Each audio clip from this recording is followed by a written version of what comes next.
अमित शाह नरेंद्र मोदी बड़े हैं या आडवाणी बड़े हैं आपके लिए, आप तय कर लीजिए।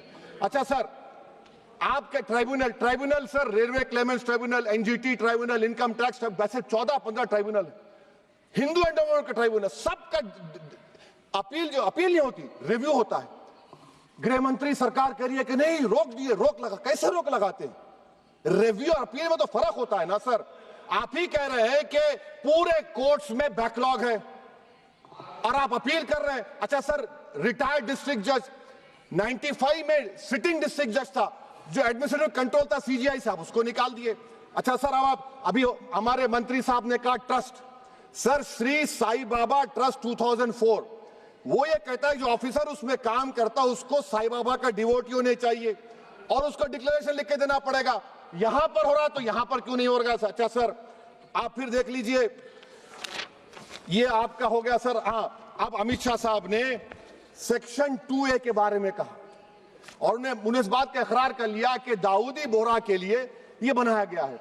मगर मैं आपके जरिए से गवर्नमेंट से पूछना चाह रहा हूं, आपने तो उस प्रोवाइजो में दाऊदी बोहरा का नाम ही नहीं लिखा, आपने उनको भी थैंक यू कर दिया, उनका नाम क्यों नहीं लिखा आपने? और सर, और गवर्नमेंट क्या कर रही है, आप मुस्लिम समाज में जो बेकार किस्म के लोग हैं उनको एक रास्ता बना रहे हैं, एग्जिट दिखा रहे हैं कि तुम्हें वक्त से बचना है तो तुम्हें ट्रस्ट बना लो। ये क्या कर रहे हैं सर आप? कम से कम उन दाऊदी बोहरा को आप दे देते। अच्छा sir, clause 3V section 36 clause 18 देख लीजिए, oral Waqf, oral appointment has sought to be discontinued even though it is recognized practice in Islam. Muslim personal law is recognized oral waqf and 1937 Shariat Application Act. Sir आप clause 39 पर आ जाइए, 5 साल के लिए मुसलमान।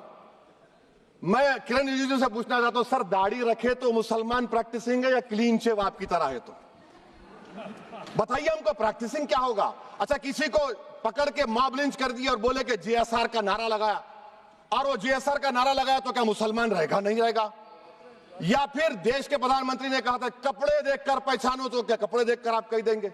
अच्छा, अगर कोई क्रिश्चियन हिंदू धर्म कबूल करता है तो क्या वो मंदिर को नहीं दे सकता प्रॉपर्टी? फिर भारत के संविधान में आर्टिकल 300 क्यों है सर?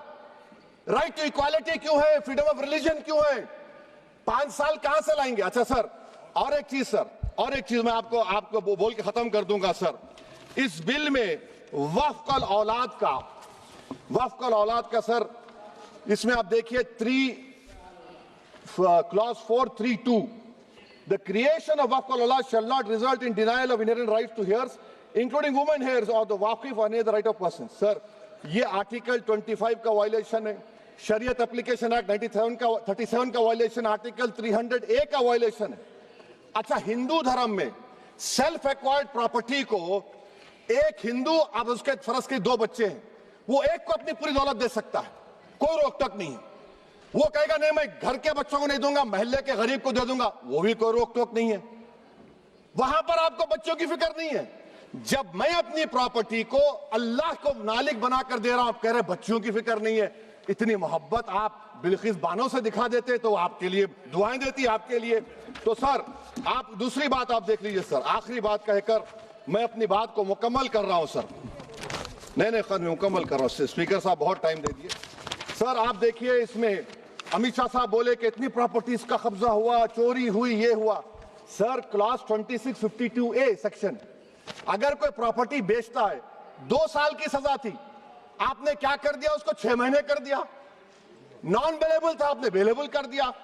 सेक्शन 40 की बात करते हैं, सेक्शन 40 में सर हमको जो ज्वाइंट वर्किंग कमेटी का जो नोट्स दिए, उसमें मिनिस्ट्री ऑफ माइनॉरिटी अफेयर्स ने कहा कि 30 साल में 515 केसेस सेक्शन 40 के और सिर्फ 8 लोग कोर्ट को गए। वक्फ यूजर का कानून तेलंगाना आंध्रा में है, सेक्शन 40 का कानून तमिलनाडु 63 है, आंध्र प्रदेश में 43 है। और सर आप डायरेक्शन दे रहे हैं। अच्छा क्लॉज 4218B देखिए सर, आप रूल बना रहे हैं, कोऑपरेटिव फेडरलिज्म के खिलाफ है, इतना रूल बना रहे हैं। और आखिर में सर मैं आपको बताना चाह रहा हूं स्पीकर साहब, ये बिल का मकसद सिर्फ मुसलमानों को जलील और रुस्वा करना है, मुसलमानों को दूसरे दर्जे का शहरी बनाने का इनका मकसद है। सर अगर आप हिस्ट्री को पढ़ेंगे तो महात्मा गांधी उस वक्त के व्हाइट अफ्रीका में सफेद फार्म अफ्रीका के कानून को महात्मा गांधी ने कहा था कि ये मेरा कॉन्शियंस इसको मानता नहीं, मैं इस कानून को कबूल नहीं करता हूं। तो महात्मा गांधी ने क्या किया, उन्होंने उस कानून को फाड़ दिया। तो मैं गांधी की तरह इस कानून को फाड़ता हूं। ये अनकॉन्स्टिट्यूशनल है सर। इस देश में झगड़े पैदा करने का काम बीजेपी करना चाहती है मस्जिद और मंदिर के नाम पर, इसीलिए मैं इसका कंडेम करता हूं और मैं आपसे गुजारिश करता हूं कि मैंने अपने 10 अमेंडमेंट दी है, आप इसको कबूल करिए सर, मुझे बोलने का मौका दीजिए और उस पर डिवीजन का मैं डिमांड भी करूंगा। Thank you sir.